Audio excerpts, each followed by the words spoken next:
Kutaawwan addunyaa bakkeewwan garaagaraa teessanii warri nu hordoftan ashama akkam jirtu daawwattootaa fi hordoftoota Oromiyaa Miidiyaa Neetwoork kun qophii keenya odeessaaleeti. Qophiin keenya odeessaalee torbaanitti al sadi jechuunis kibxata kamisaa fi sanbata akka guyyaa kana jechuudha. Ka isin bira ga'u ka guyyaa kana eegaleeti jira. Qophiin keenya odeessaalee har'aa qophii addaati. Qophii kanaan keessummaa addaa tokko qabannee dhiyaannee jirra. Qophii kana keessummeessaa kasii waliin turu Anna Abrahaam Birruu akkasumas Waahilli Kiyyaa Guyyoo Waariyoo na waliin jira. Keessummaan keenya addaa immoo qophii kanarratti affeeramanii nu walakkaatti argamu. Hundi keessanuu bagangaan dhuftan. Bag jiraata Abresh. Bag dhufta keessummaa. Qophii keenya odeessaalee har'aatiin tokkoffaa waan keessummaa kana asitti akka affeerru nu godhe keessaa qabiyyee guddaan tokko isadha. Kitaabni fuula 400 ta'u kan kuusaawwan wareegamtoota Oromoodhaa bara wayyaanee fi bara bulchiinsa Abiy Ahmad hammate nama nu walakkaatti argame kanaan maxxanfamee jira. Waa'ee qabiyyee kitaaba kanaa fi wareegamtoota Oromoo waggoota 30 darban irratti bal'inaan yeroo fudhannee haasofnaa. Qabiyyeen keenya itti aanu maaliin guyyaa? Qabiyyeen keenya inni biraa odeessaa larraatiin qabanne kadhiyaanne abbaani broadcast media Itoophiyaa yookaan Itoophiyaa broadcast authority na maqaan jijjiirate Itoophiyaa media authority jedhanii miidiyaalee adda addaa miidiyaalee walaba cufuu gaazexeessitoota hedduu biyya gussuun waggoota 3 darbu waan adda addaa hojjechaa ture. Dhimma kanaan wal qabatee gareen mirga gaazexeessitoota CPJ Reporters Without Borders machaa turte dhiyootan allee miidiyaa tokkichi biyya keessattaaf walabummaan socho'aadhaan awloo miidiyaa cufu isaanii dhageenye gaazexeessa New York Times dabalatee biyya gussu amma immoo miidiyaan VOA dabalatee miidiyaaleen alaa ka reediyoo biyya keessa local reediyoo gul saganta isaanii dabarfatan ammaan achi akka dabarsuu hin dandeenye uggure jira. Tanallee irraa somnaa lammeessoon waraan kaabaa development jajjabduu jira. Amma akka stuudiyoo seennetti odeeffannoo qabnuun waraanii kaab Itoophiyaa ka naannoo Amaaraa keessa loluu jiru magaala Dasee TPLF qabachuu miidiyaaleen Reuters faan A-News faan gabaasanii jiranii mootummaan raksaatii tanaatti mun dhageenye tan irra dubbanna. Gara keessummaa keenyaa dabarra. Keessummaan keenya baq dhufte mee atummaan uf beessisi jalnuu qab gabaabse. Baga dagaan nooyidanii maqaan kiyya Jaabir Shee Ismail naan jedhama. Jaabir achumaan eenyummaa kee namni sirriitti akka baru dabaliitii waan si ibsuu eessa akka jirtullee maal hojjetaa akka turte Oromoo maaliin akka si beektu kara boodallee maaliin akka si baru barbaadan odoo ibsite. Bareeda fiildii adda addaa irra hojjedha. Fiildii san keessa ammaaf tokkuma isinidha. Ani nama mirga dhala namaa irra hojjetu. Almost 2010 irraa jalqabee nama itti dhiyeenyanii mirga dhala namaa Itoophiyaatti keessattuu Oromiyaa irratti nama bal'inaan hojjetaa ture jedhee fayyada. Kanaafuu Jaabir Shee Ismail nama Oromoo Baha Afrikaa kana keessatti qabsaa mirga namummaa jechuun human rights activist ta'ee waggoota dheeraadhaaf hojjetaa turedha. Nama kana kitaaba amma waa'ee isaa haasofnu kana kan maxxanse. Kitaabni kun gara fuula 400 qaba.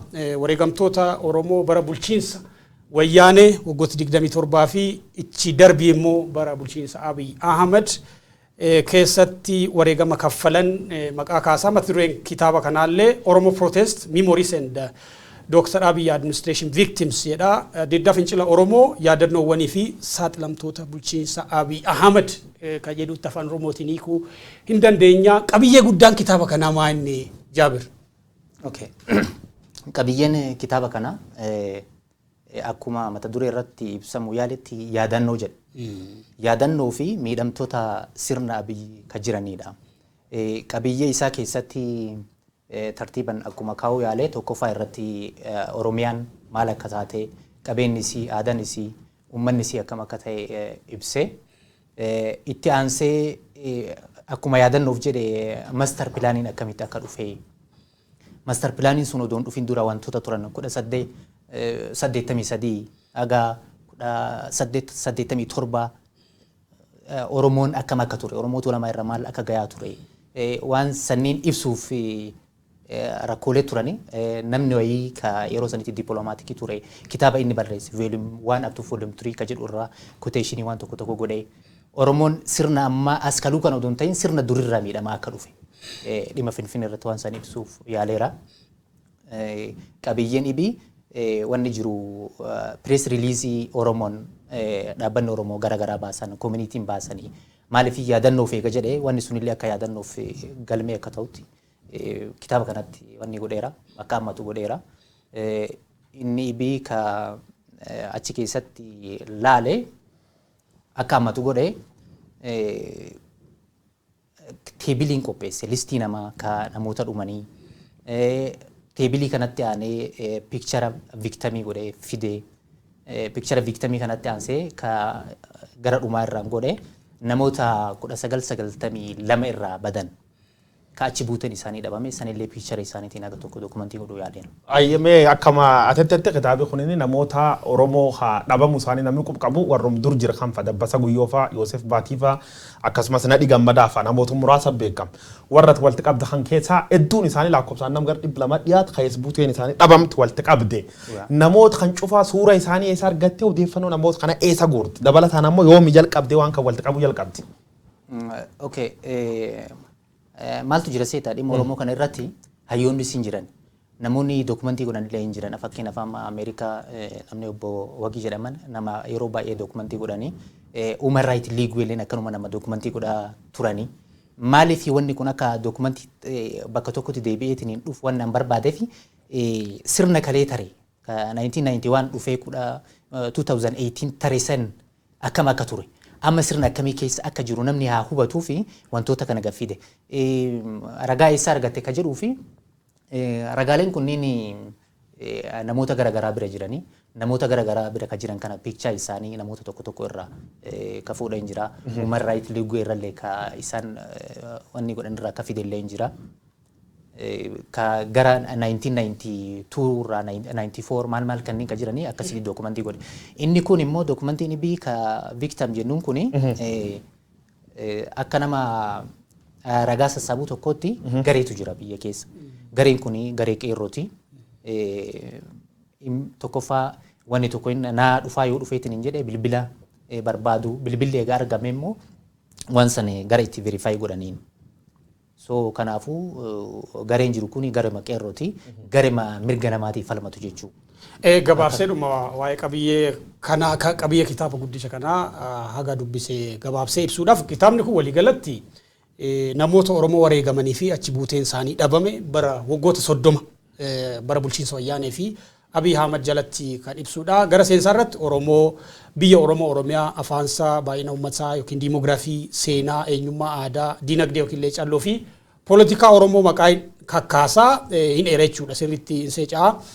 Hundeeffama Finfinnee fi roorroon Oromoo eessaa akka eegalu hin kaasaa mootota Itoophiyaa fi Oromoo roorroo kana cabsuudhaaf immoo wal'aansoon Oromoon waggoota 30 qofa osoo hin taane bara milii kaasee gochaa ture hin kaasaa darbee immoo bara wayyaanee keessa fincila diddaa Oromoo irratti gara caalaan xiyyeeffataa sochii Oromoon bara wayyaanee godhaa ture sochii hawaasa Oromoo qofa osoo hin taane hawaasa Musliimaa sochii hawaasa uummata Amaaraa illee hin kaasaa achumaan fincila diddaa Oromoo bakkeewwan gara yuunivarsiitiiwwanii fi magaalota akkasumas baadiyyaawwan Oromiyaa keessa turan dhumaatii Oromoon baroota wayyaanee keessa keessummeessaa ture dhumaatii Irreechaa reakshinii yookiin deebii hawaasa idil addunyaa dhaabbilee mirga namummaa fi miidiyaa jijjiirama siyaasaa bara 2018 dhufe ergasii immoo dhumaatii Oromoon kibbaa fi lixa Oromiyaatti keessummeessaa as ga'ee dhumaatii san darbee immoo ajjechaa Haacaaluu fi namoota piroofaayilii guguddaa qabanii ka Oromiyaadha ka Itoophiyaa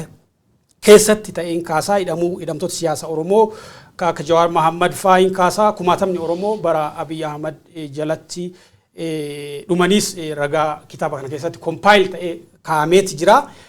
Ani hedduu gosa isaatiin kuusaa wareegamtoota Oromoo ka addaati ka jalqabaati illee dheefudha.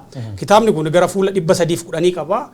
Dhumarratti immoo akka argitan sanadooti ragaawwan hospitaalaa liistiiwwan namoota wareegamanii umrii isaanii suura isaanii piroofaayilii isaanii eenyummaa namoota dhumanii piikcharii wajjiniin kaa kuni nama tokkoon raawwatame dhees yaadeen beeku hojii guddaa dhedhee yaada maaltu kanaaf si kakaase?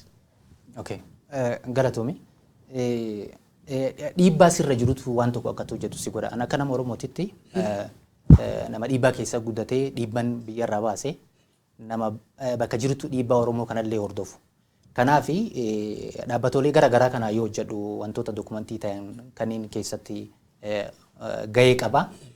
Kanaaf akka dhuunfatti anoo maal hojjedha ka jedhuun akka nama dhuunfatti waan kana publish godhe. Akka dhuunfatti nu publish godhuun faayidaa qaba.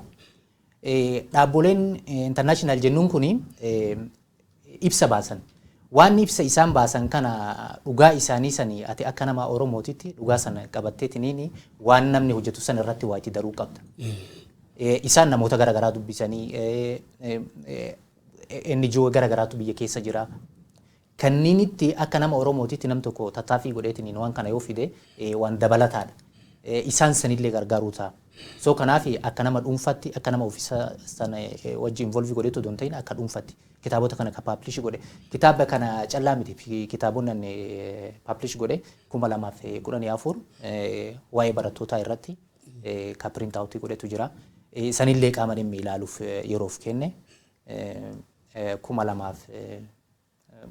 2016 waa'ee protestiitii wal qabate ka publish ta'etu jira.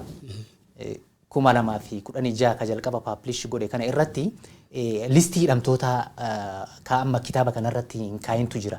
Listiin sunniin namoota sababa siyaasatiin involve godhanii waggaa 15 waggaa 20 fi itti murtaa'ee mana hidhaa 3 turan Qaallitti Zuwaay Qilintoo warra Maakalaawii ka jennuun warra turan.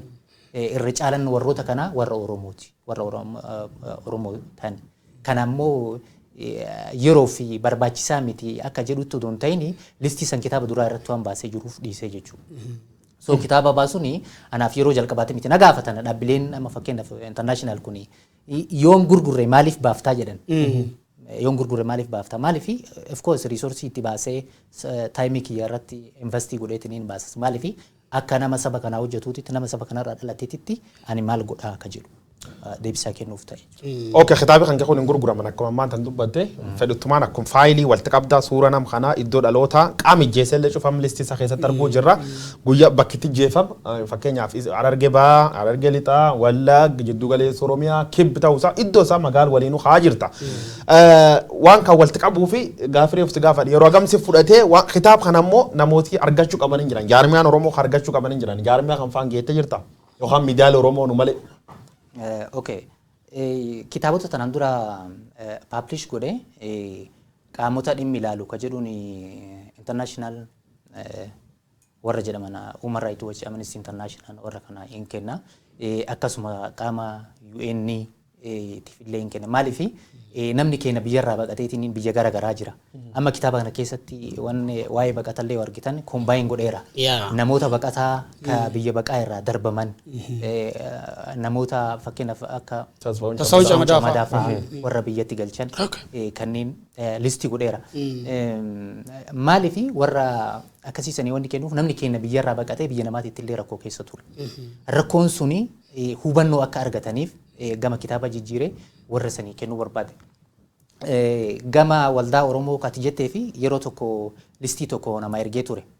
Listii kana nama ergee akka an barbaadu sanitti publishing goone qaamni an ergeef. Maal inni hojiin Human Rights yoo hojjetu competitioniin barbaaddu. Competitioniin barbaaddu waan itti competii gootu miti. Waan itti ragaa atillee qabdu itti dartee namni billee ragaa irraa barbaadanii publishii godhan. Wanni kun waa waloo kennati waan nama tokkootu miti. An fakkeenyaaf kitaaba kana natu publish godhe moo namoota 1000 mallakkaamantu duuba kiyya jira jechuudha. Qeerroon warri waan kana akka succeed ta'u godhan jechuudha. Galatoomii dhumaatii Oromoo amma kitaabni kun gaa dhumaatii qofa osoo hin taane warra achi buuteen isaanii dhabamallee kabara Wayyaanes kabara Abiyyi Ahmadis hin kaasaa. Yoo laaltu amma ragaa kee bu'uura godhattee namni Oromoodhaa irra caala wareegama kan kafalaa jiru bara Wayyaaneeti moo bara kana keessa? Okay, gaaffii ajaa'ibaan na gaafatte. 2018 akkuma jijjiiramni kun dhufeeni leftii taanee warri hafne illee jira. Warri hafne kuni warra ittiin amaniin lakki filannoo eenee filannoo galallee warri jenne hin jira. Namoonni baay'een namni alatti hafan. I think waggaa sadiin kana wanni ta'e waan yeroo TPLF hin ta'intu ta'e. Maaliif jettee ona gaafatte TPLF dhoohisaa nama ajjeesaa turte. Viidiyoon nama waraabaa kan nama ajjeesan yeroo mootummaa kanatti ta'e. Waan tokko waan ajaa'ibaa yoo si hime yeroo Hacaaluun ajjeefame Awwadaayitti waan akka malee garaa nama nyaatu alarraa ijoollee ari'anii hiriirarraa ari'anii yoo seenanii daa'imni dura seene nama ganna 14ti daa'imni kun yoo dura seenu poolisiin wajjin seente wajjin yoo seentu hin baasan haati laanchii hojjetu jirti shunkurtii harkaa qabdi albee isiin shunkurtii cirtuun kana irraa fuudhanii ala baasanii albee harka kaayanii rasaasan dhaan fuutee jiisanii qabu rasaasan dhayanii mucaan kun hin duune dhiigatu jibaat kaasuu dhooggan sirnaa biyyi keessa ture kun kitaaba kana keessa suurri isaa jira een jira nafseen bayira namni sun hin duune hospitaala ture inni bii maal seete magaalama san keessatti dubartiin takka ajjeefamtee bakka isiin duutetti waraanni Abiyyi daaba gurrarraa baafate mormarraa hiikkate kana waan ragaa itti qabnu waan ragaa itti hin qabne publish legoon hin finnu waan ragaa itti hin qabne hin dubbannulle maaliif jennaan namni mirga dhala namaatiif dubbatu waan boru itti qaana'u tokko waan boru hawaasa biratti hin jibbamu hin godhu dhugaan Oromoon qabu Oromoof gahaadha har'allee waan bara TPLF hin ta'intu ta'e jechuun namni kumaatamaan hidhame 10,000 lakkaa'amutu hidhame jeequmsiin ta'e jeequmsi fakkeenyaaf Shashamannee yoo fudhatte Awwadaa yoo fudhatte magaalota garaagaraa keessatti yeroo Hacaaluun ajjeefametti jeequmsi yeroo ta'e kanatti mootummaan waan san kontrol godhuu danda'a ture dhaabatanii ilaalaa turan maaliif violence eega goote buuta yoo namoota barbaaddu hidhuuf karoora godhame. Walumaa galatti brutality yookiin hammeenyi sirna amma keessa jiru kanaatu caala ka wayyaana jechuudha. Caala. Maaliif jennaani namni du'ee qabrii nama dhooggitu fakkeenyaaf amma Wallagga fudhadhu. Abbaa irraa ajjeesanii ijoollee sana nama telefoonaan dubbise nama viidiyooleen dubbise abbaa irraa ajjeesanii qabrii dhooggan. Qabrii guyyaa tokko eega dhooggan booda guyyaa lammeessoo awwaalanii taaziyaa taa'uu dhooggan. Hammeenyi kana caala jira. Mee kana wal qabatee Jaabir yeroo baay'aatiin warroota mirga namoomaa idil addunyaa kanneen akka Amnesty International faallee Human Rights Watch faallee walitti dhiyaatan qabda waliin ni hojjeta. Yeroo hedduu hoomiin kaata Oromoo biratti ragaa hin qabnu waan nu ragaa hin qabneef dhugaan Oromoo dhokachuu dandeettiidhaan. TPLF waggaa tokko keessatti waan irra dhaqqab daftee addunyaa beeksifachuu dandeetti. Ragaa kan waan amma harka qaqqabdu hamma nutti himtu kan dubri jeesanii dubri doote wataaddarii yookaan loltoota qubee yookaan dahaaba gurri rabaafat hadaima billah haati shunkurtiin hojjetar kaanii jeesan kanulleen daawwan waan hedduu jira akka ragaatti miiliyoon viidiyoo gubbaa jiru warri mirga namooma kan bir dhaqqabee kan international jedhan kan bir jira ragaan akkana kun dhaqqabeera waan tokko isinimuu barbaada fakkeenyaaf walitti bu'iinsa daangaa 2016 Oromoo mudataa ture yoo yaadattan Baha Oromiyaa. Baha Oromiyaa asiin Moyyaalee dabalatee walitti bu'iinsa ture. Walitti bu'iinsa kana irratti yeroo itti kenninee dokumentii gooneera. Dokumentii gooneera. Amnesty International dokumentii godhaa ture. Waan sana irratti hirmaadhee dokumentii gooneera. Rakkoon cimallee hawaasa keenya mudateera yeroo sanitti. Fakkeenyaaf ani akka nama Oromootitti waan sana yaadannoo qabadheera. Yaadannoon sun waan ammallee nama laalessu. Waan garaa nama gubu waan agartee gara fuulduraatti waan ibii keessa nama seensisu ammataa kiyyaa waan san dokumentii godhee paablish godhuun barbaanne yeroo sanii walitti bu'iinsi sun maali gara sabaatitti haasarkisan malee siyaasaaf godhan dhugaan Oromoon qabdu qaamni hawaasa addunyaa hin beeka laakiin akkuma Dr. Maraaran jedhe faranjiin abbaa jabaate gargaartii dhaabbanni ibsa baasa. Dhaabbanni ibsa baasu kaansi waggoota dheeraadha. Dhimma Itoophiyaa irratti yoo of duuba deebinee seenaa laallee garuu gabaasni jabaan 2016 arganne ka addunyaan akka recognize nu godhe. San recognize nu godhuuf immoo maalinni sochii qeerroon goote wareegama godhame dokumentii godhame iyya namni cufte iyya. Qabsoon hawaasaa maal barbaaddi jechuudha. Qabsoo miidiyaa barbaaddi. Qabsoo joornaalistii barbaaddi. Qabsoo doktoroota barbaaddi namuu fiildii jiru irratti qabsoo godhu kan addunyaatti beeksisuuf namoota itti dhiyaatan waldaa itti dhiyaatan international community amansiisanii deemuudha. Wanni amma TPLF nu caalte maaliin ragaa qabaatu odoon ta'in waayilootan qaban. Waayilootan bakka garaagaraatii qaban. Waayilootan qaban kanatu namoota kanneen amansiisaa dhufee waan isaanii dubbatan. Gamee biitiin yoo laalte immoo maaliin warri kun minoritiidha. Biyya keenyatti. Minority yeroo taatu immoo waan minority kanatu dhagama yeroo baay'ee akka addunyaatti. So waan minority taaniif dhagaman immoo rakkoon naannoo amma Tigraay ta'ee fi Oromiyaa ta'ee yoo fudhatte I think 50-50 dha. Walum fakkaata jechuudha. Waluma fakkaata. Ayya. Galatoomi hojii kana kanuma hojjetamoo akkamitti harkisi ga'ee ragaa kan hunda walitti qabdee kan jedhu yeroo baay'ee sammuu keessa na deddeebi'ee erga kitaaba kana argee yeroo akkamitti argattee waa hunda kana walitti compile goote maaliifi nama hedduu si barbaachisa qabeenya si barbaachisa yeroo si barbaachisa kana hundumaa yeroo gabaabaa kana keessatti akkamiin fixuu dandeesse kitaaba yookiin kuusaa wareegamtootaa fi namoota achi buuteen dhabamee kana qopheessuu dandeesse kitaaba guddaa kitaaba fuula 400 jechuudha. Okay.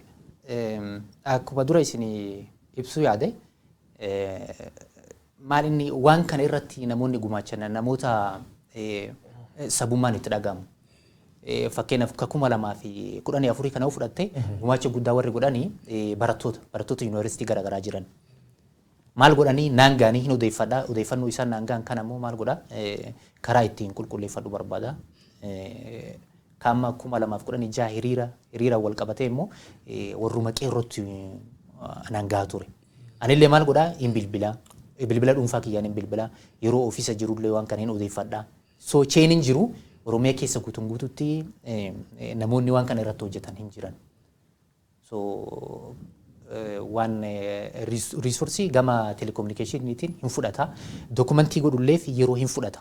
Fakkeenyaaf amma kitaaba kana akka barbaadutti hin qopheessineen.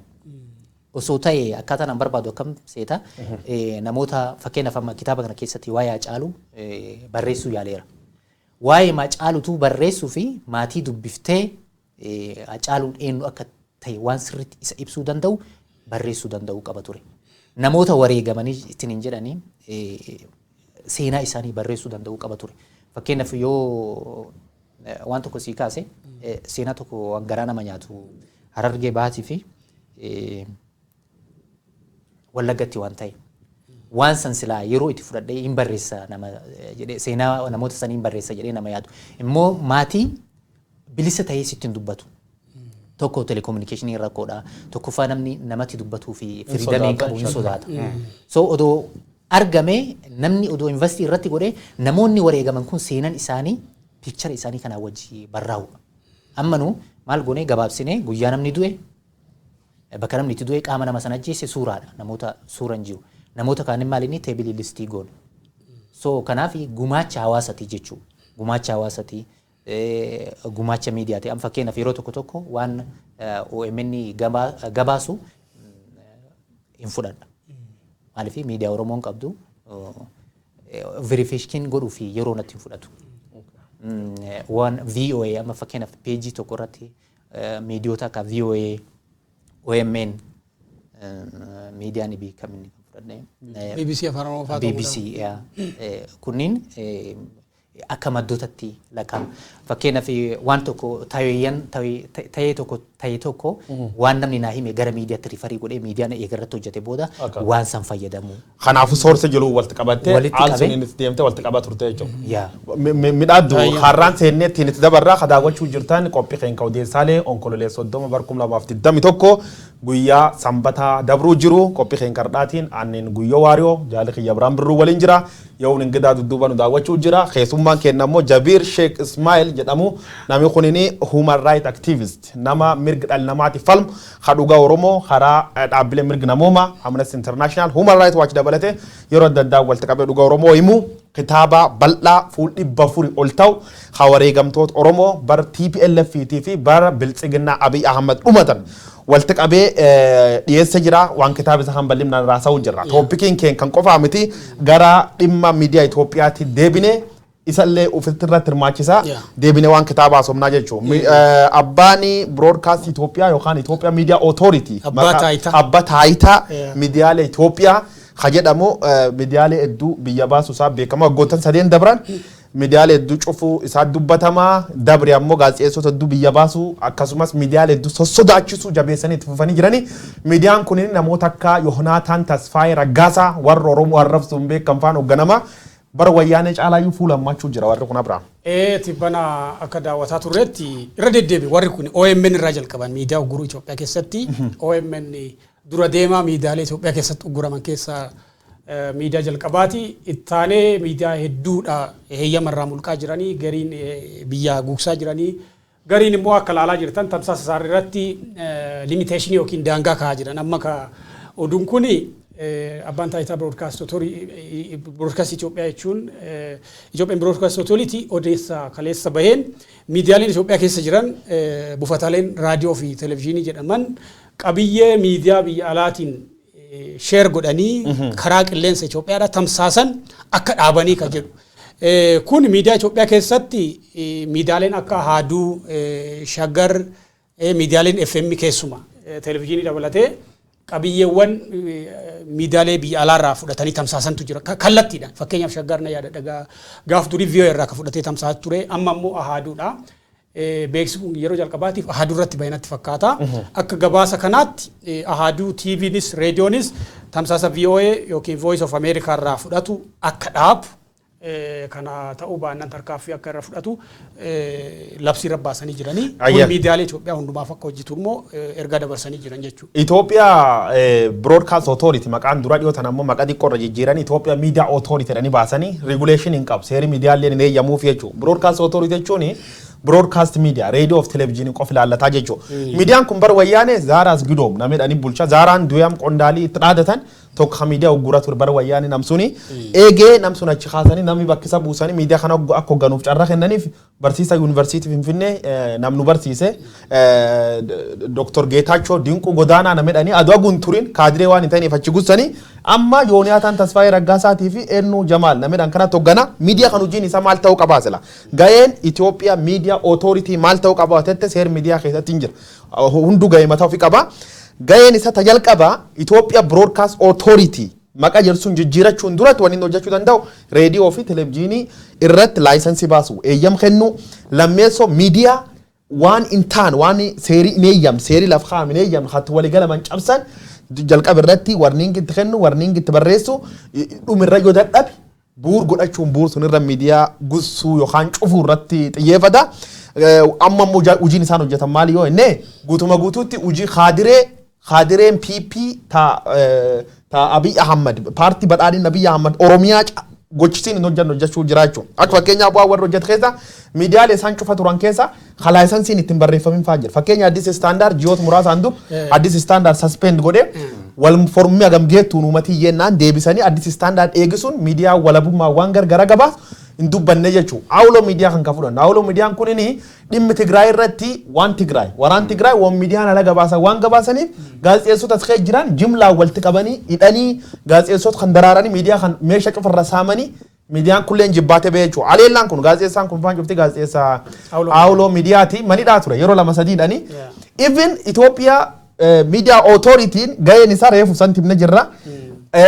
Print media media online kan uguruuf maani tolchuuf mirgin qabtur garuu YouTube dabalate ijoollee ito formin qabatana baay'uufa mallasa dirribsaa irratti warri raga ba'ee raga soba walitti qabee mallasa dirribsaa gaafa caaluun du'e televezyiinii irra ba'ee dhaadate raga soba qabsiise mallasa dirribsaa isis dhaabbatum kan ta'u uummata keenyatti mu barbaanna kanaafu jeneraali Ethiopia Media Authority is disgraceful for Ethiopia fu shame ta'u dhaabbat jedhana man keessa tokko ta'u isaati warrum isaan bulchan Yoonaataan Tasfaayee Raggaasaa jechuun nam Facebook irra gad ba'ee Oromoo xiqqeessaa Oromoo arrabsaa oolu jechuudha. Miidiyaa Abiy Ahmad harkin dhaan Itoophiyaan siistemii akkam jalqabde miidiyaaleen gaazexeessoti independent ta'an kaan cufamanii guffamanii jiranii gaazexeessoti eegee Abiy Ahmad god dhufe Jaabir illee waa'ee CPJ kanaa wal qabatee gaaf nuu dhabne illee isanillee warra mirga namummaa waan taateef oduu qabdanii eegee Abiy Ahmad go qabate gaazexeessitoota 50 olitti dhameedha. Bara wayyaanee gaazexeessaan olaanaanidhaan 11 ture. Raga waldaa waggaa 27 keessa wayyaanee gaazexeessitoota 11 hidha tursite. Abiy Ahmad waggaa 3 keessa gaazexeessitoota 50 na dabalate jechuudha. Hiikee gadhiisu gaazexeessitoota sun keessa waggaa dheeraa hidhamuun Kadursi Mallasa Dirribsaati miidiyaaleen ammoo isaan cufan OMN fudhachuu dandeetta miidiyaa akka Ahadu reediyoo Ahadu maani Awuloo kan fudhachuu dandeetta Ito Forum YouTube kan fudhachuu dandeetta miidiyaalee akka Tigraay fudhachuu dandeetta Dimtsa Wayyaanee maani miidiyaa Tigraay guutuun cufanii dabalataan namni VOA miidiyoota akka Deutsche Welle miidiyoota akka BBC fa war short wave irra reediyoo qoreeffate reediyoo waliin hojjetu sun cufuuf deemaa jechuudha miidiyaa Itoophiyaa cufayyuu gara Itoophiyaa Ito saayitii gaggeessanii uummati odeeffannoon qabu Kim Jong Un jecha haganam kan fayyadam harka qaban Jaabir garkan ke dabarra mee waan miidiyaa halle baay'inaan hojjechaa turte miidiyaan Itoophiyaa waggootan bar wayyaanee la faayil godha turte garee mirga namoota waliin hojjechaa turte bara sadeen kanaaf bar wayyaanee wal birqabi waan beektu nutti himme. Okay. Journalism it is not crime jedhanii yoo yaadatan riippoortii Human Rights Watch hojjete. Mootummoonni abbaa irra yoo dhufanii waa lama taargeetii godhan tokko miidiyaan itti aanee joornaalistii agartee warra independent miidiyaa ta'an irratti xiyyeeffatan sawwanni godhanii fi ukkaamsanii bulchuuf. Fakkeenyaaf 2020 yoo yaadatanii jeequmsi sun akka ka'een tokkoffaa akka cufame eenyu OMN sawwanni godhanii fi waan dhugaa jiru sanii hawaasni biyya sanii akka hin beekneef. Joornaalistoota immoo warra jajjabatanii waa hojjetan wanni hidhamaniif maalinni namoonni kunniin influenshaalii odeeffannoo biyya keessa jiru fuudhanii hawaasan akka hin geenyeef. Qabatamatti amma wanni jiru wayyaanee waan gootu kana addunyaa sodaata gooti. Amma inni sirna biyya kana keessatti wanni sodaa jedhamu tokko hin jiru. Akkuma amma kaadiree isaanii kana laaltan Ameerikaan maal fiddi, Yuuroop maal fidaa jedhanii akkuma dubbatan kana addunyaan tuni yoo waa beekte jechuudha. We are in globalization keessa jira. Akkuma barbaadde humna qabdaaf humnallee qabatetti mi beeki Itoophiyaan. Mootummaan kun qarqarsee irraa kutanii ji'a lama nama jiraachisuu hin danda'u. Waraana isaa jiraachisuu hin danda'u. Maaltu jira waan yaadan cufa akka naannoo isaaniitti yaadan. Hojjetaan tokko yoo Finfinnee jiraate yaadni isallee akkuma Finfinnee sanitti yaada ka mootummaa. Addunyaa kana keessa jirti wanni yaadan jiru. Amma fakkeenyaaf miidiyaa akkana godhuun isaanii addunyaa irraa maqaa isaa akka jiru kana daranuu maqaan isaa akka badu godhuudha. Namni kun nama badhaasa nooveelii addunyaa argate. Nama nooveelii addunyaa argate ta'ee gaazexeessitoota haganaa hidhuun isaa garaagarummaa guddaa qaban jechuudha TPLF. Garaagarummaan guddaan qaban tokko maal inni TPLF sagantaan kun sagantaa Oromooti jedhee daayirektii xiyyeeffatee keessaa adda baaseetiin hidhaan jiru. Fakkeenyaaf Mallasaa fudhadhu. Mallasaa booda namoonni hidhamanii jiran. Gaazexeessitoota warri bayanillee jiran wabiin eegamee fi Mallasaa Dirribsaa maaliif waan jedhee of gaafatuu qaba hawaasni keenya rakkoo jajjabduutu jira. Rakkoon jajjabduun jiru maal inni sirni amma inni ol fidaatiitiin jiru kuni sirnuma kalee abbootii mililikfaa ittiin deeman olaantummaa san deebisuuf namoota hawaasa kana biratti dhageettii qaban akka Baqqalaa Garbaa, Jawahar, Hamza, hooggantoota ABO, qeerroo jajjaboo kanneen hidhuun maaliif hawaasa kana namoota jajjaboo ta'an keessa hiiteetiin yoo jettee hawaasni kuni nama isaan deemuu dhabaa. Miidiyaa yoo irraa hiite odeeffannoo dhabaa. Achi booda odeeffannoo miidiyaa mataan keetiin himtaaf. Lakki wanni jedhan sun kijibaa jedha. Namni keenyarraa miidiyaa waan dhageeffatu OMN amma yeroo tokko tokko nu biyya keessa waan jiru namni miidiyaa kam dhageeffata riisoorsii miidiyaa kam qabaa miidiyaa kamitti irraa amananii waan akkasillee yeroon wanni jennuun jira. Amma OMN jaam godhuu yoo yaadatan. Jaam godhuun kun amma mallaqa sirraa fudhata. Maaliif laakiin mallaqa waan irraa fudhatu sanii mallaqa biyyaa waan ta'eef mallaqni biyyaa waan uummanni kafaluu irraa dhufa. Mallaquma biyyaa akka kafalamu kanaa yoo caalan isaanii beekan. Mallaqa kanaan jaamii godhan maaliif aangoo ofii dheereffatu akka barbaadanitti biyya oofuudha. Kun immoo fagoo isaaniin oofu. Miidiyaa cufuun gaazexeessaa hidhuun fagoo namaan oofu. Akkuma guyyoon jedhe Itoophiyaan amma Kooriyaa kaabaa biyya Kim Jong Un taatee jirti. Gara suma deemaa jirti. Because amma wanni argaa jiru guutumatti amma mootummaan ana malee jedhee jira jechuun waan amma karaa miidiyaa darbullee akka guyyoon kaase miidiyaalee biyyattii hunduma gara saatalaayitii ofii kireeffatan Itiyoosaat jedhamu tokkotti naannessanii saatalaayitii kana baay'ee gatii walakkaadhaan saatalaayitii duraan miidiyaaleen Itoophiyaa gatii itti kaffalan walakkaan gadi buusaniiti kan kisaara kunillee kisaara mataa isaa danda'edha. Beessa biyya uummata kisaarsanii itti wabitan. Maallaqa gibira hawwanii fi hawaasa biyyattii sabbata isaarraa hiikee kaffaluudhaan walumaa galatti kan itti uummati biyyi kasaaraa jirtu. Tokko miidiyaalee gara Itiyoosaatitti naannessanii miidiyaa hundumaa olola isaanii propagaandaa bilchiginnaatii fi propagaandaa mataa bilchiginnaa qofa akka biyya keessa tamsaasu godhanii itti aansanii immoo miidiyaalee isaan challenge gochuu danda'an dhugaa uummataa ka uummati isaan dhaggeeffatu ka akka OMN saatalaayitii irraa buusanii jechuudha. Irra deddeebin biyya keessa ari'anii saatalaayitii irraa buusanii irra deddeebin amma saatalaayitii lama sadi irra jirre stiil jechuudha OMN beek ammuma kanayyuu nu sodaatu jechuudha. Hinuma na dhibaan miidiyaa 40-50 qabaatanii miidiyaa tokkitti sagalee Oromoo taate sodaatu jechuudha. Kan biraa seera wajjin wal qabatee qaamni Ethiopian Broadcast Authority yookiin Media Authority dhaan ammaa kuni qaama regulatory jechuun sira qaamuma seera kabachiisuu fi waan miidiyaa hordofee monitor godhee waan miidiyaan balleesse seeraan waan gaafatu qabu. Garuu yeroo tokko yaadattoo ta'e Addis standard homan qabu, YouTubein qabu, media TVin qabu, radioon qabu. Web portali website irratti kabarreessu miidiyaan sun web platformin sa website. Seerri immoo website dabba jiru akka seera media Ethiopia Broadcast Authority namuu gaafasiyyuu labsi akkasii Ethiopia media taane labsi akkasii illee garuu media sun cufi media san heeyyama dhoowwatan jechuudha. Seera bakka hin jirretti heeyyama dhoowwatanii amma awloo media wajjin kan wal OMN kan wal fakkeessu ijoolleen awloo media tunillee hamma ta'e media biyya keessa afaan Amaariffaatiin tamsaasan caalaa xiqqoo liberal taatee independent taatee walaba waan hojjettuuf inuma caalaa immoo waan waraana kaaba Itoophiyaa kana sirriitti maddi isaanii guddaanuu dhaqanii gabaasuu hin danda'an miidiyaalee alaatti maaliif kana gabaastanidha. Wanni isaan irratti ta'e waanuma OMN irratti ta'e biiroon isaanii cufanii qabeenya isaanii saamanii ijoollee yookiin gaazexeessitoota mucaa kana dabalatee mana hidhaan naqanii mana hidhaatti wabiin baasanii qabeenya keessan deebisuu fi dandeessu badiin qaban ka jedhee manni murteesseefillee deebisanii qabeenya isaanii argachuu hin dandeenye. Kanaaf Itoophiyaa totally karaa miidiyaa qofa osoo hin taane karum hundaan lawless state lawlessnessiitu jira. Seera malee himatamtaa abbaan feesitti taphata. Maal si fakkaate ani Itoophiyaa freedom of expression Itoophiyaan amma finxaaleeyyiin Amaaraa constitution tokko diigamuu qabaa jettee recommend godhuu jirti. Heer biyyattii keessa fakkeenya article 39 Oromoo waan jibbaniif Oromoon nurra buqqaati walabummaa Oromiyaa jedhan sun mirga fottooquu sun balleessuuf kasaan oolmaa dhaban suni.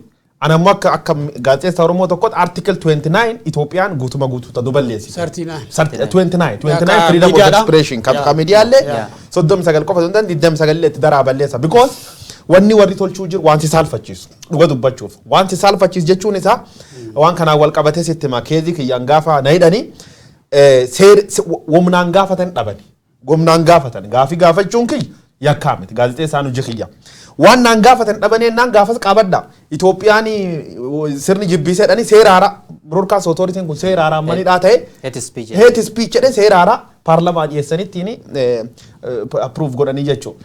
Gara middeemuu jirti Itoophiyaan ganame ayuu dubban fuul Facebook irratti Itoophiyaan freedom of expression kamtu irratti Kim Jong Un callaa wal fakkaata addunyaarra. Isaayyaas Afwerqi caalte Kim Jong Un kan Kooriyaa kaaba gabaaba kan mucaa mata qootoo qofaa wal fakkaati jechuudha. Kan maaliif tolchitiis hin jedhu biyya Kim Jong Un keessatti reediyoo biyyatti hosiisitti hin tolini pause goot malee reediyoo biyyatti balleessuu hin dandeessu sagalee hir'isu jechuudha. Malee Kim Jong Un yoo dhufe Kim Jong Un ilaala ooluun giddeeta. Abiy Ahmed biratti amma akkam godhan the same system.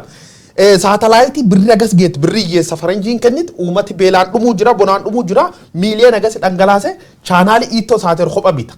Propagandistii isa tagatii hin qabne gaazexeessoos namummaa fi gurguraatti. Professionaalleen guddattu beektaa. Ganni 30 dura illee chumirra garra ganni 20 dura illee bisirra ta'ina dubbifti ardhallee zeenum dubbifti jechuudha.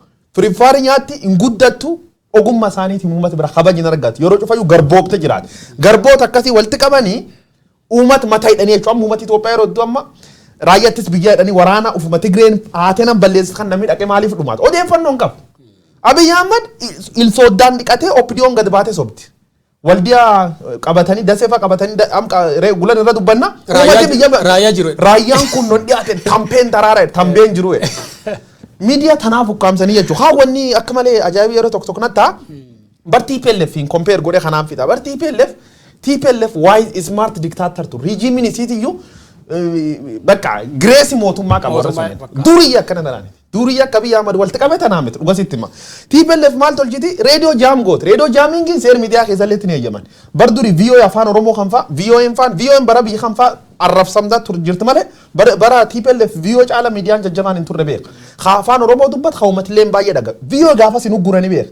Radio jamming itti gallakkeefte. Radio jamming jechuun teeknikiyyatti dogongoruu meette jalaan dha'uu hin dandeette. Miidiyaa keessallee ni eeyyaman. Media ala dabaree gaazexeessota ala guru media xiqqoomis mormi cufanii gaazexeessota ala guru gaazexeessota sodaachisu Huniin hojii akkamii seetaa jechuudha. Daa'ima jechuudha. Abiyyi Ahmad jechuun gochi isaa hojiin isaa maaliin isa daa'ima. Cuuf caalaa immoo warri garana nyaatu warruma isa waliin harka dhaanu.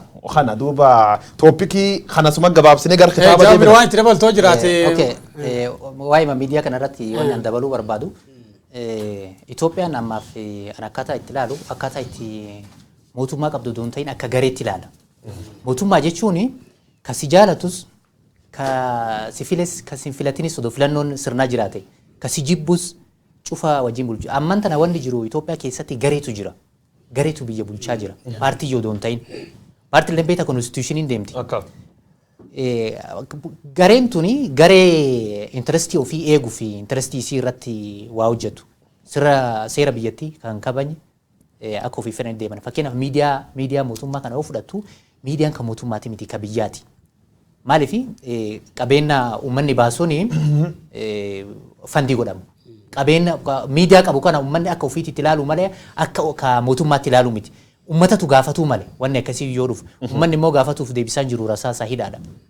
Rakkoon jidduutan jirti. Gara kitaaba isaa deemna Abiraam gaafii qabdu darbadhii fi sa'aatiin kam deemuu jiru. Ayyee galatoomi daawwattoota keenya kan daawwataatti jirtan qophii keenya odeessaalee ka sanbata gaafa Oktoobar yookiin onkoolessa 30 isin bira gahaatii jirudha. Ka irratti mari'ataa jirru immoo waa'ee tarkaanfii abbaan taayitaa miidiyaalee Itoophiyaa, miidiyaalee buufataalee FM fi televezyiinii qabiyyee miidiyaa biyya alaa akkan tamsaafne jedhu ilaalchisee tarkaanfii yookiin akeekkachiisa isaa miidiyaalee Itoophiyaatiif dabarsanii irrattidha.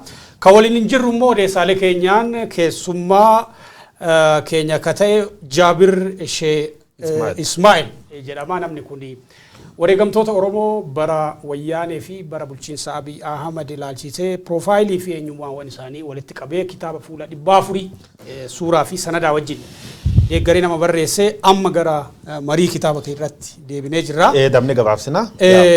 Ragaa kuusu irratti akka sabaatti akkuma Oromootti akka jaarmiyaalee Oromootti rakkina waan qabnu sitti hin fakkaatu sana irratti dubbadhume. Okay. Ragaa kuusuu irratti dhugaa hanqina qabna. Hanqinni nu qabnu tokkoffaa wanni waaltaan tokko jiraatudha. Ragaa kana qabaachuuf. Fakkeenyaaf international community si gargaaruu fi Umar Leeguyen hin jiranii, Lawyer Association warra Ameerikaan jiranii, oolaa yoo fudhatte hin jira. Ragaaleen kunniin akka sabaatitti kan kuufaman wanni dhaabbataan tokko doo jiraate. Bakki namni agartee fakkeenyaaf online maayyuu bakka namni tokko seenee waa googilii godhee Oromoo kanaayyuu hubatuu danda'u. Fakkeenyaaf kitaaba kanaan bakka tokkotti cadhisee bakka jaampii godhatu jira. Maaliif namni kitaaba kana dubbisu waan dhibii riisarchii akka godhuuf. Fakkeenyaaf hiriira jedhe. Hiriirri kun ka bara kamiiti jedhee of gaafata namni. Hiriiruma Oromoon goote kanaayyuu irra deebi'ee odoo bakkeen sarchii godhanii bakkeen argatan jiraate irra deebi'ee dubbisaa jechuudha.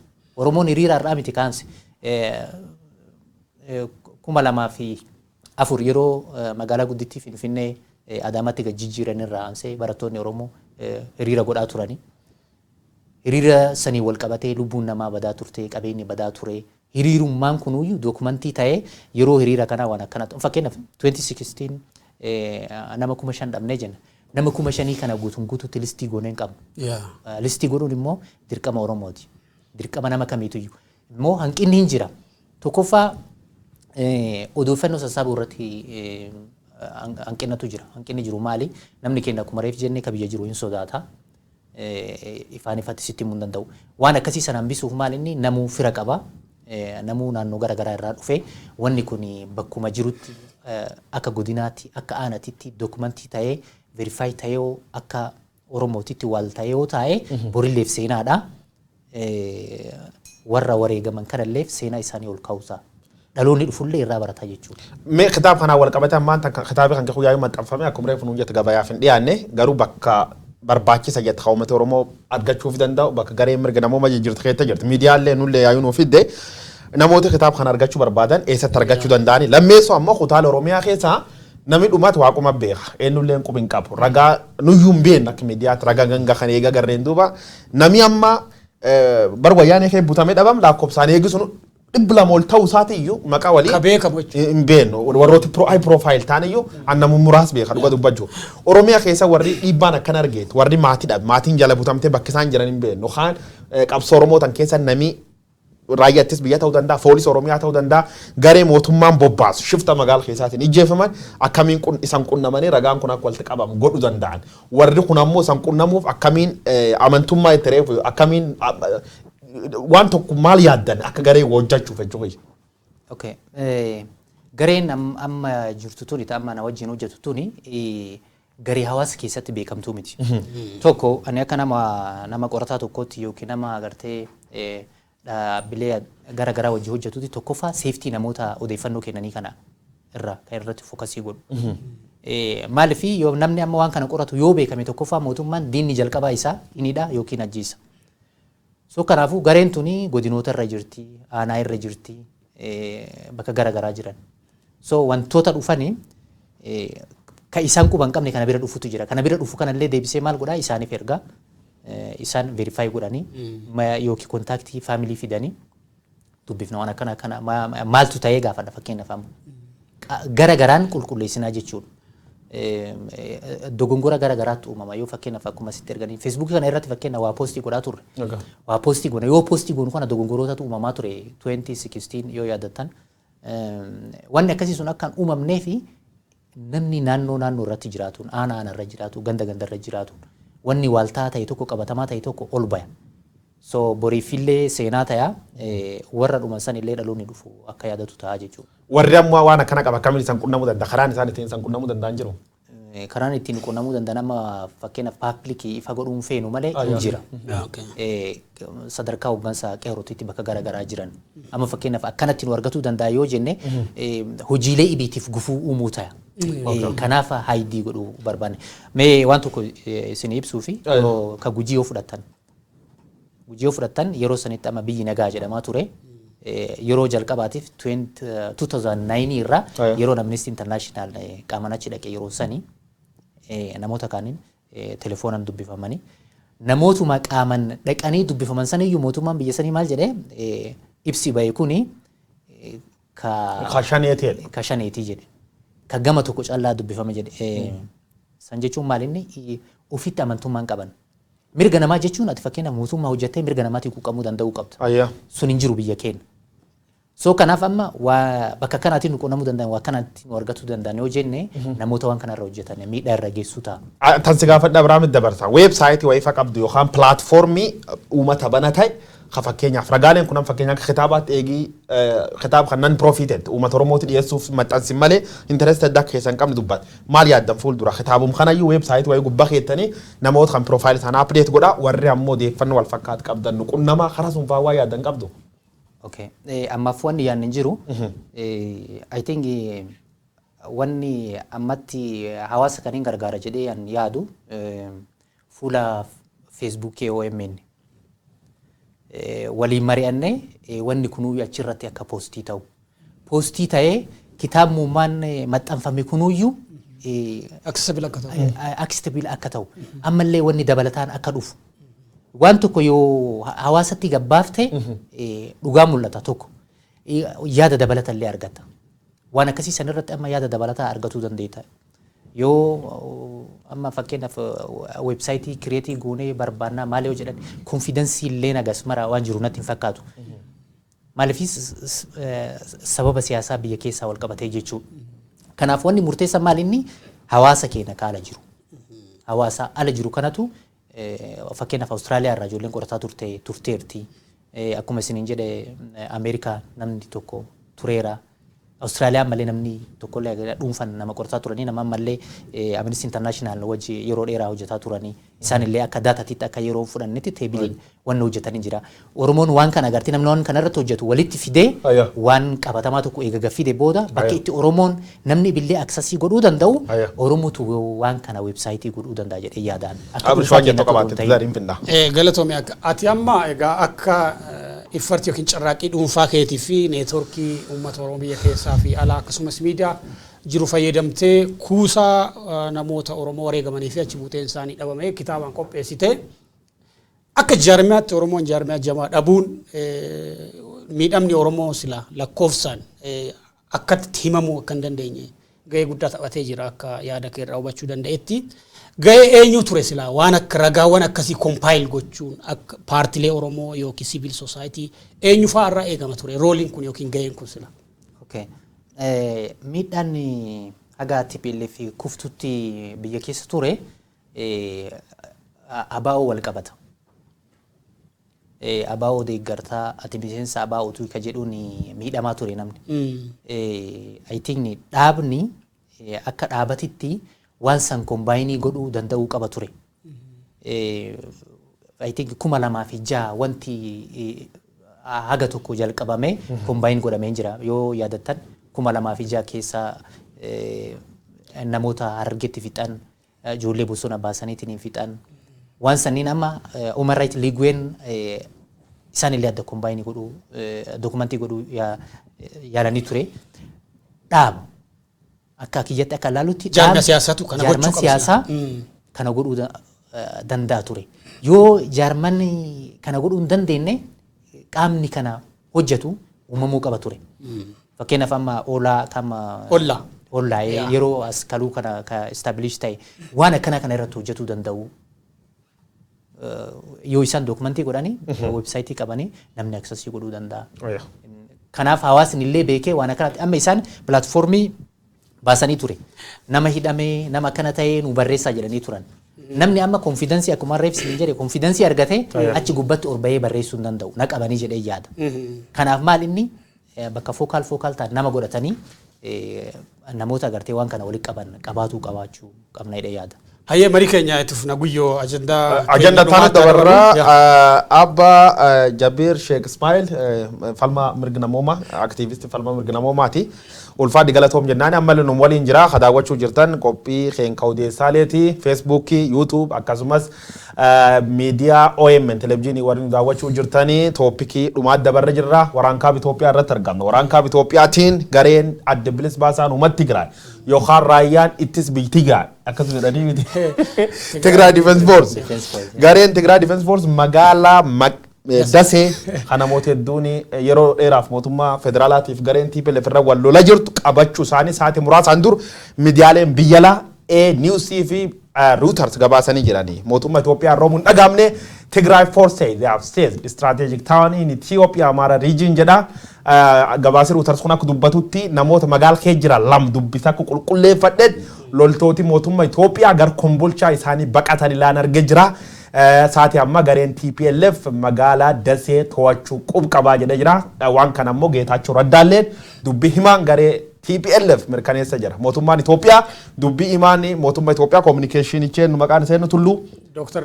Laggasee Tulluu itti bilbilanii deebisuutti jedhanii armatti argamna biraa. Baay'ee hedduu nama kofalchiisa. Kun magaalaa Finfinnee irraa kiiloomeetira 385 fagaattudha magaalaan Dasee. Dasee qofa osoo hin taane Dasee to'achuu jechuun almost magaalaa Kombolchaa Daseetti aantee jirtu to'achuudhaan wal qixadha. Reuters ragaawwan jiraattota magaalaa lama obeeffatee akka argadhe jedhee akka himetti magaalaa tana dhuunfachuu isaanii humnoota Tigraay magaalaa istiraatejii magaalaa Tarsiimoodha.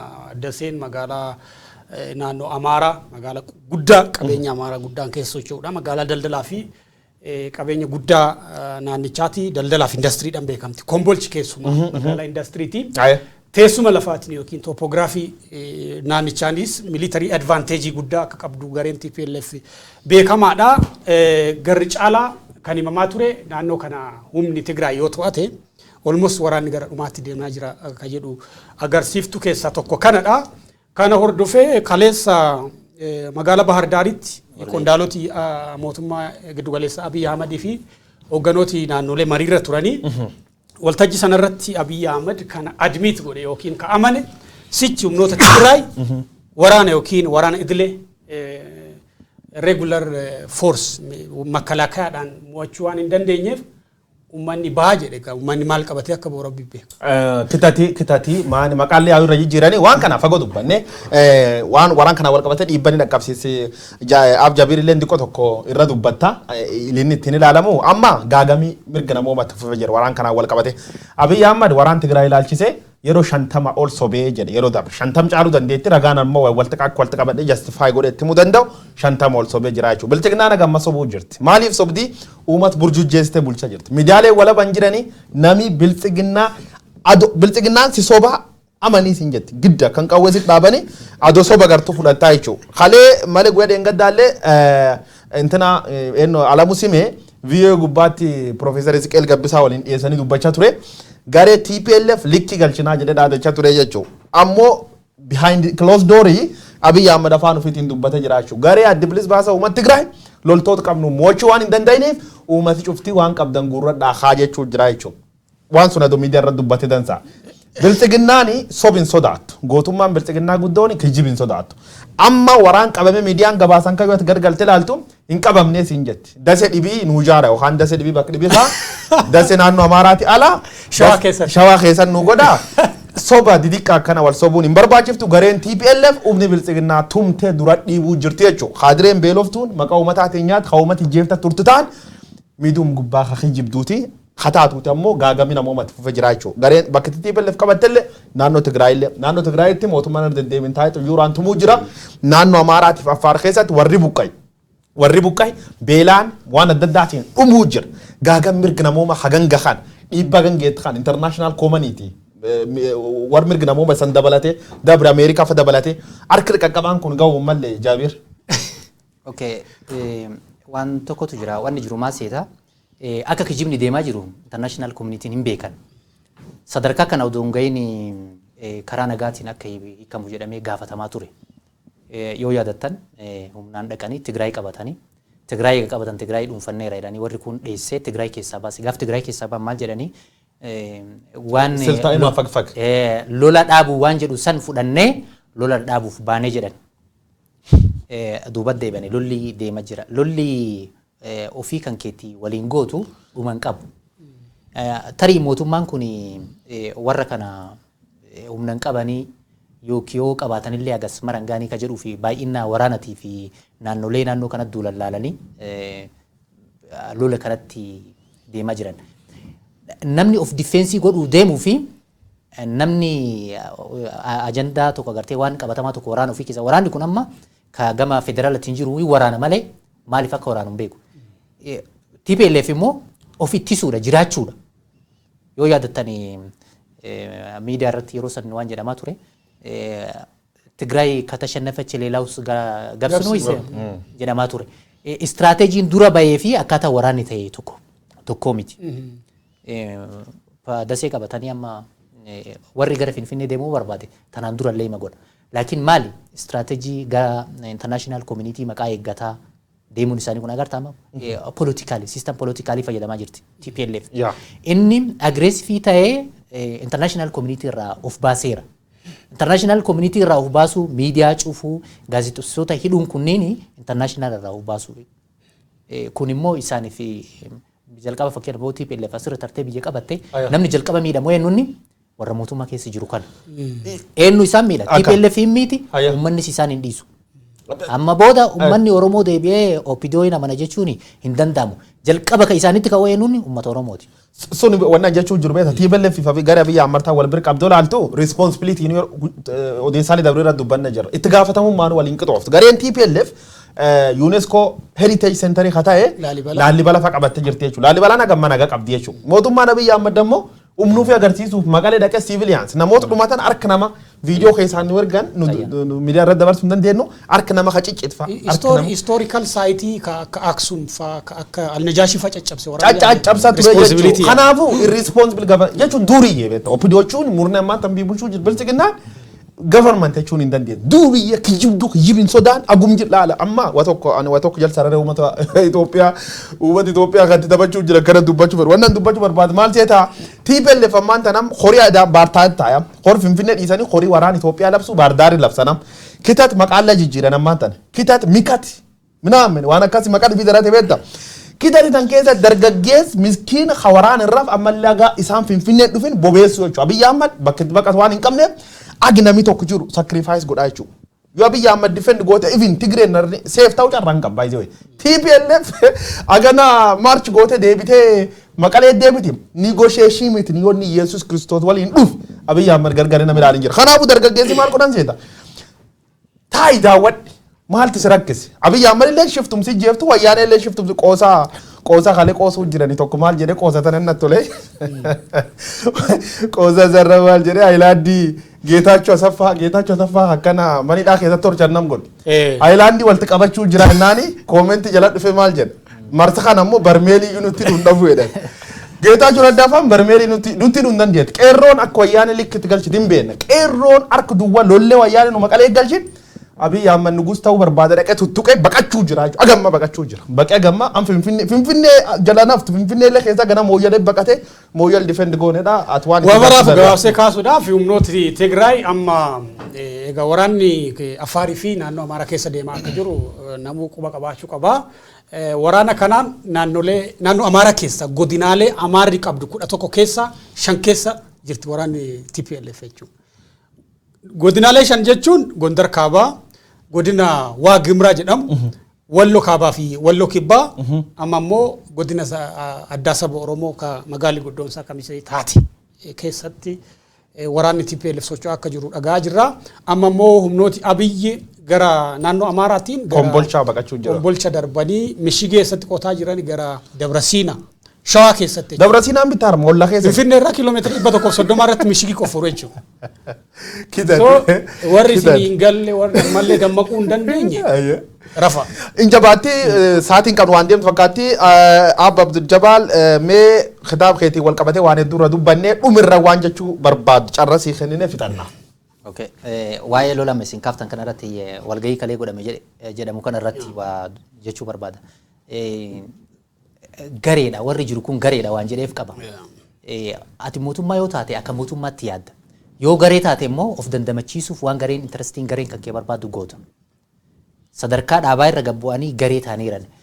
Naannoo Amaaraa dhayxeetiin hidhatti waraanni kun sadarkaa keenyarra taree sadarkaa uummanni lola yoo jettu akka warra TPLF kana agartee Tigraayin irratti akka nama jenosaayidii labseeti mootummaa taatee jechuudha. Isaan akka nama mootummaatti osoo yaadanii ummataan hidhadhaa lola jechuu hin qaban waan hin qaban hin fakkaatullee akkas hin qabu mati hin fakkaatullee amma fakkeenyaaf definitionii genocide jedhu yoo fudhatte already kategoriisan keessa jiran isaan amman tana genocide ta'uu dhabuu isaa gaafa waraanni dhaabate qaamni investigationii yoo godheetiin hin jedhe hubanna akkaataa nama isaan deemaa jiranii Amaara billaan baaftee hiriirsuu qawwee qabdu fudhadhu gabbaa'e jechuun akkuma nama gartee gosa san irratti labsii godhee lola san oofuuti malee akka nama mootummaan federaalaa lolu jiruuti miti. So kanaaf uummanni Itoophiyaa illee ija banatee callisee taa'ee ilaaluu miti. Civil war jechuudha. Civil war garsuma deemaa jirra amantaa nama. Amma fakkeenya definitionii UN ka genocide kana olaalte kategorii san keessa jira. Facebook gubbatti itti yaade yeroo isaan hiriira banii akkasitti billaan deeman san kategoriin definitionii genocide kana maal akka ta'e dubbisee peejii xiqqoo takka barreessee ture Facebook gubbatti. Amma wanni keessa jirru gama genocide sanit deemaa. Duguggaa sanyii jechuudha. Duguggaa sanyii olmost taa'ee jira yeroo baay'ee Abrahaam xumuruu dandeenya. Ayyee daawwattoota keenya gara xumuraatti gaafii tokko si gaafachuu barbaadachumaan ergaa kee gabaabsitee nu ittiin nu goolabda. Ragaawwan hawaasa bifa kanaan wareegamanii sirnoota garaagaraa keessatti miidhamanii fi bakki buuteen isaanii dhabamee ati amma ragaa kee gara caalaa akka ilaaletti even Oromoo protest yookiin fincila diddaa Oromoo qofa osoo hin taane haga Maccaaf Tuulamaa fa'aatti deema ragaan ati compile goote bifa kanaan ragaa kuusuun maal fayyadaa ka jedhu gabaabsinuu kaasiti achumaan ergaa qabdu dhaamiti odeessaalee keenyaan goolabna. Okay, galatoomi ragaalee walitti qabanii kaayuuni dhaloonni dhufu irraa barata tokko wanni ragaan barbaachisuuf inni lammeessoo ragaa wanni barbaachisuuf 2018 yeroo jijjiiramni dhufe sanitti wanni barbaachisaan ture reconciliationii ture. Qaama miidhamee fi qaama miidhe waliif fiddee negotiation godhuudha. Abiy tokkichi ol bahee dhiifama jedhee nutu nama tumaa ture jedheetiniin dhiifama inni gaafateef amane Oromoon sun ta'uu qabu ture.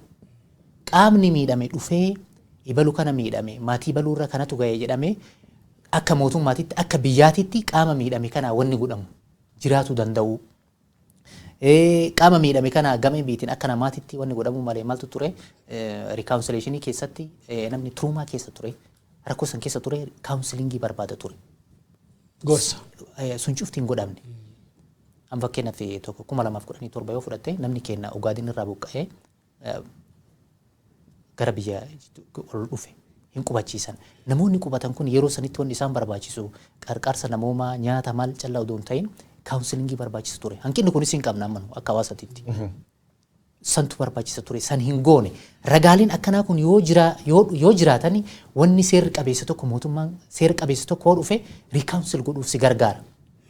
Rikaawunsiling goote namni fayyaddeemaa biyyatti ijaaruu ceeta. Nu biyyatti ijaaruutti odoo hin ta'in ofii keenya madaa qabnu san irratti madaa dur ture san irratti warri kun maal godhanii suuqii firfirsuu waan dhibii irratti sirra firfirsuu uuman. Fakkeenyaaf qeerroo garaagaraa kan hidhamanii bayan yoo yaadattan hidhat deebisanii qaama madaa san keessa ka TPLF miite san keessa waraanaa turan.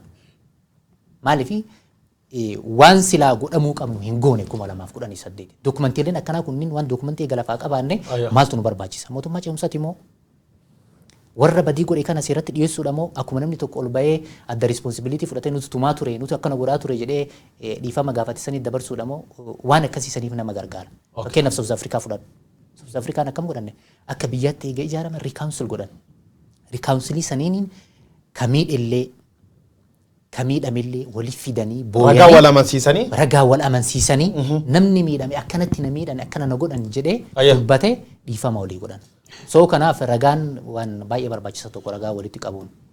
Ayyee odeessaaleen keenya stuudiyoo gaafa Afrikaa irra sanii dhiyaatu har'a kan fakkaatu ture waan nu daawwattaniif galata qabdu. Anguyyoo Waaroo Abba Jirmaa akkasumas Jaalii Kiyya Biraan Birruu falmaa mirga namooma Abdul Jabbaar Sheek Ismail Jaabir Sheek Ismail waliin turre qophii keenya kan irra deebiin daawwachuuf YouTube Oromiyaa Media Network akkasumas televezyiiniin keenyallee chaanaalota lama gubbaan jira dabalataan Facebook gubbaatti argamna. Yaa'ii xumurree ulfaadha.